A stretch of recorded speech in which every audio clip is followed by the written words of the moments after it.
நாயகனாய் நின்ற நந்தகோபனுடைய கோயில் காப்பானே.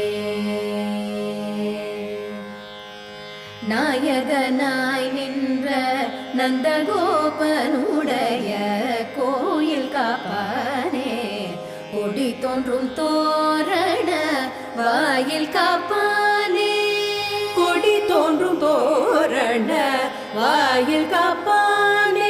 மணி கதவம் தாழ்த்திரவாய் ஆய சிறுமிய ரோமுக்கு அரை பறை மாயன் மணி வண்ணன் நென்னலேவாய் நேர்ந்தான். மாயன் மணி வண்ணன் நென்னலேவாய் நேர்ந்தான். தூயோமாய் வந்தோம் துயிலெழப்பாடுவார்